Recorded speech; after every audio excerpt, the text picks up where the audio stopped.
Hey everybody, welcome back. I'm Steven. This is NWSmallBatchBrewing, and today I have a brew talk scheduled for you guys. This one is, I'm not gonna lie, a little dry. I didn't know that was gonna rhyme. Yeah, I mean, there's just no way around it, but it's an important topic. It comes up all the time, and I just want to cover some, information about it. And so I made a few notes, and I'll try to get through it in under 10 minutes, so it's not too hard. So, first of all, cheers. Welcome. Stuck fermentation. So, if you're new to homebrewing, that may be a term that you're not even familiar with, right? Stuck fermentation, what is it? Well, you've made your beer, you've got it in the fermenter, you threw in the yeast, it's fermenting, and then it gets to the point where you think it's done, right? You take a reading, and for some reason that reading is way high, right? The gravity reading. And so your beer just doesn't finish fermenting. It just stops. The yeast stops eating the sugars, and you end up with a beer that's unfinished. And it's frustrating because you have to figure out if, there's something you can do to get it started again, what caused it. So let's start with that.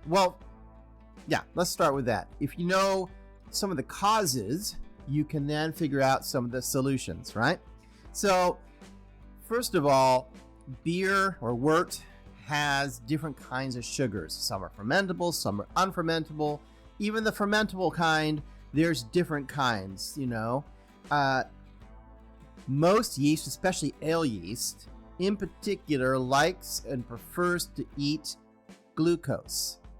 Glucose is the most simple sugar that's out there, and it is the easiest for yeast to consume. And so when it comes to fermenting and basically a food source, yeast is eating glucose before it eats any other kinds of sugars in your, beer.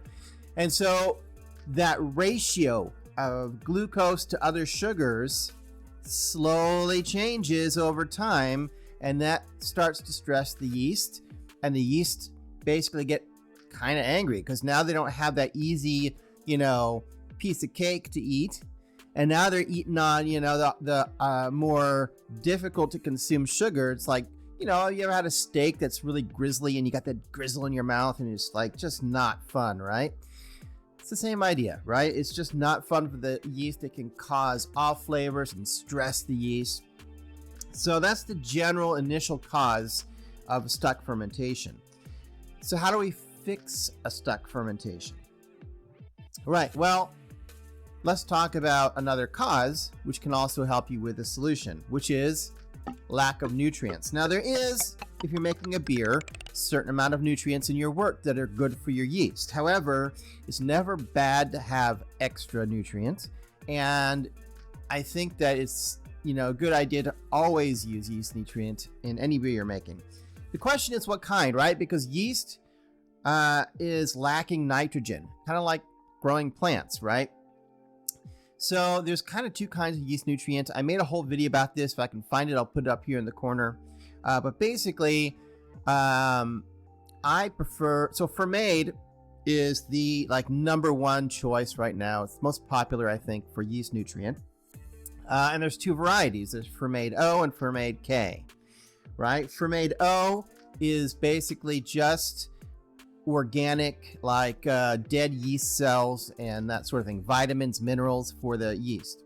That's good, but yeast also can do with a little boost of nitrogen right from the beginning, and so you can also get some stuff that has DAP in it. I think it's diammonium phosphate, and that stuff is really good for a quick boost of energy, but it doesn't last long. So Fermade K, the other Fermade, has both. It has the organic stuff that has a longer lasting, sustained energy, and then it has that DAP boost of energy. So my preferred nutrient is Fermade K. Whatever you do, use something, okay? Let's talk about oxygen, right? That's another problem that can cause stuck fermentation. Once you're boil your wort, you've boiled out all the oxygen and there's nothing left, right? So now you need to reintroduce oxygen because yeast needs oxygen at the beginning of fermentation to make it a healthy fermentation. I personally find that shaking your wort for about 2 minutes, which seems like a long time, and you should time it so you get a feel for it, it adds enough oxygen. I've never had an issue. But if you have a high gravity beer, it could probably be beneficial, if you have the option to do it, to use a oxygen stone and pure oxygen and really get some oxygen in there. Because it's harder to get enough oxygen into a high gravity beer than just your standard.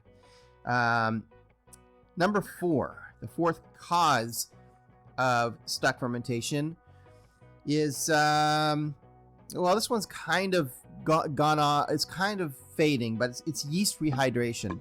You don't really have to rehydrate yeast anymore. It even says it on most packets. But if you get one that says to rehydrate the yeast, you must do it, and you should do it in water, not wort, because it will start to regrow your yeast colony and bloom the yeast. Number 5, temperature management. Right? We all know that if your wort's too warm, it's gonna stress the yeast and cause off flavors. If it's too cold, it's gonna make it go dormant. If you have extreme temperature changes, it's gonna cause all kinds of stress and bad flavors in your beer, and cause what we call ethanol toxicity, and weakens the membrane of the cells in the yeast, and it's just not a happy thing. So if you know all those causes, now you have some solutions on how to basically stop a stuck fermentation before it even begins. So here's my solution. If you do get a stuck fermentation, I can't even talk. If you get a stuck fermentation anyway, even after you've tried to follow all the best practices, there's a couple things you can do. Number 1, you can add a different yeast, a yeast that will eat through or chew through more of the sugars that are harder to chew through. Champagne yeast is really good at that. I personally am a huge fan of high performance ale yeast. I'll throw up a picture. I've been using it a lot. It's very versatile. In my opinion, you can use it for replacing SO5 and SO4. If you haven't tried it before, you should give it a shot. Make sure you put in yeast nutrient when you're pitching that new package of yeast. You can also, if you have the option, and you can put the whole fermenter like in a bathtub with hot water, you can warm up real quickly your wort. As soon as you see it start to come alive and start to bubble, take it out and put it back in your fermentation chamber, and you're good to go. The last thing I would say is, if I was repitching yeast to try to get it to start fermentation again, I would rehydrate that yeast in water first. That's around 75 degrees Fahrenheit for about 5 minutes or so before putting it into the wort, because you want to really give it every chance you can to get to work for you. And then finally, this is my little trick. If there is maybe some unfermentable sugars that are keeping your wort from getting to that final gravity that you want, you can use, I know it's going to sound weird, but you can use Beano from the store. If you're here in the US, we sell this thing called Beano. It's for gas if you're eating beans. It's weird. I've never heard of people using it really for that, but you can crush up 1 Beano tablet per gallon of wort, and it has an enzyme in it, which will help break down those unfermentable sugars and may allow your yeast to chew through just a little bit more than it already has. So there you go. There's my tips, tricks, and secrets with the stuck fermentation. Glad you stopped by. I'll be back in another week for another video. And until then, keep on brewing.